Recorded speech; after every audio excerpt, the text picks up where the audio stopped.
Saudara-saudariku yang terkasih dalam Tuhan, tema permenungan kita pada hari ini yakni kerendahan hati sebagai sikap iman yang mendatangkan keselamatan.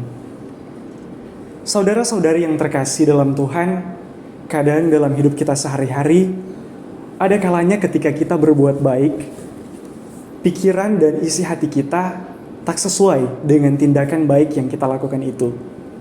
Dengan kata lain, perbuatan baik yang kita berikan untuk orang lain bukan lahir dari ketulusan hati kita, tetapi merupakan hasil dari pertimbangan pikiran kita tentang untung rugi dari tindakan yang kita lakukan itu.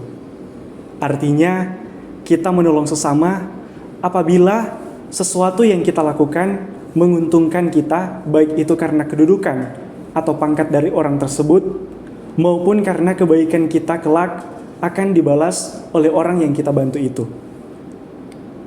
Sehingga agar mengatasi hal itu tidak terjadi, maka kita membutuhkan sikap iman yang jelas agar dapat menerangi setiap perbuatan baik kita secara bijak.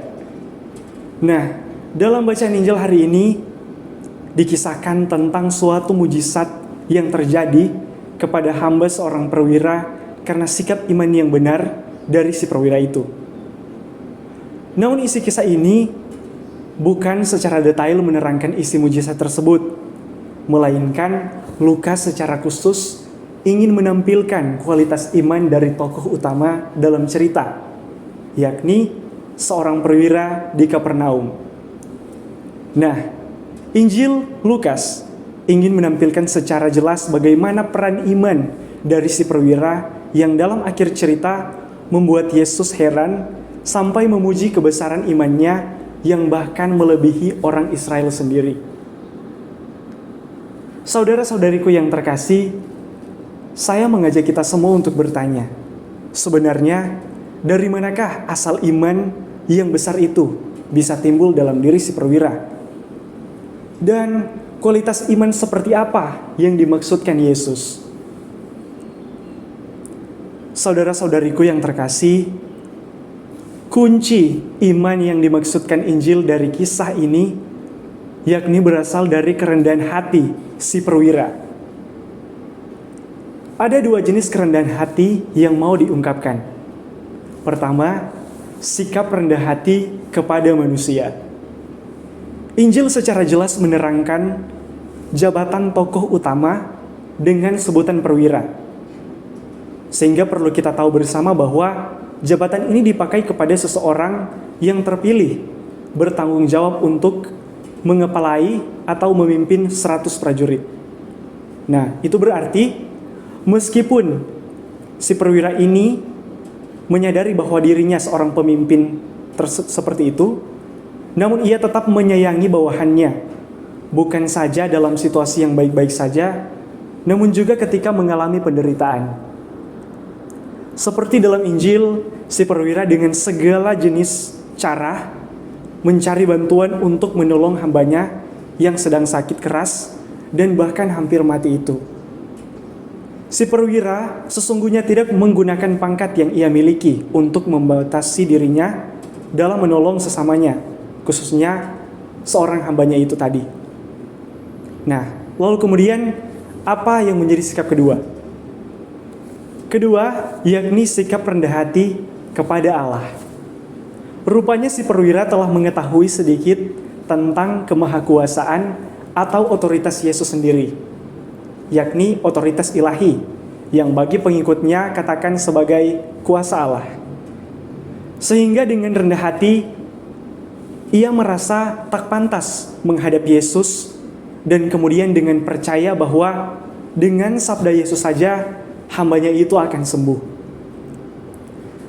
Dan kita ketahui bersama bahwa pada akhirnya sabda Yesus membuat hamba perwira itu sembuh dari sakitnya.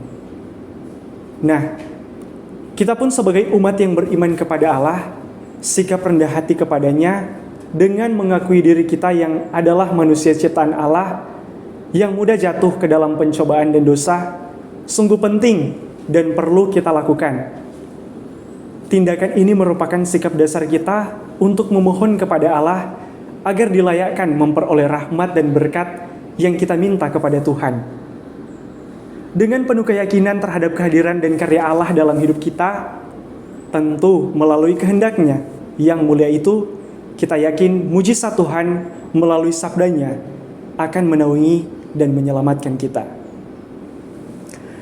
Mengenai kesembuhan yang pada akhirnya dialami oleh hamba si perwira tadi, meski memang tidak secara eksplisit dijelaskan, kita dihantar untuk melihat kembali di cerita awal bahwa nampak para orang Yahudi meminta Yesus menyembuhkan hamba sang perwira tadi karena sumbangan besar sang perwira terhadap bangsa dan negara, bangsa dan agama. Namun dari Yesus sendiri, ia menyembuhkan si perwira itu justru karena iman sang perwira, bukan dari sumbangan apapun yang dibuatnya. Saudara-saudari yang terkasih dalam Tuhan, dari sini kita bersama-sama belajar dan berefleksi bahwa segala perbuatan baik jika diselingi dengan iman dan kerendahan hati mampu menjadi kunci utama untuk memperoleh uluran tangan kasih Allah, yakni keselamatan bagi umatnya.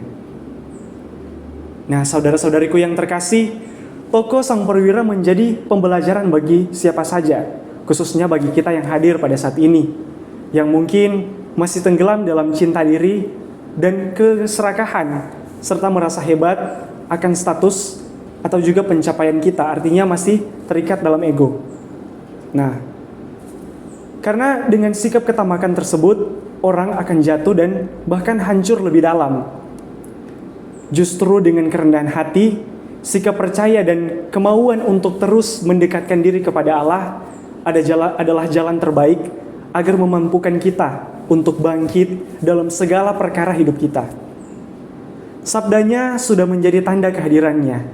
Maka marilah kita sekalian dengan penuh iman, bila kita bisa memperbarui hidup kita yang lama dan mengenakan perisai iman layaknya sang perwira tadi, yakin dan percaya kita akan diakui oleh Tuhan atas iman kita, serta pasti akan ditolong dan diselamatkan oleh sabda ilahinya.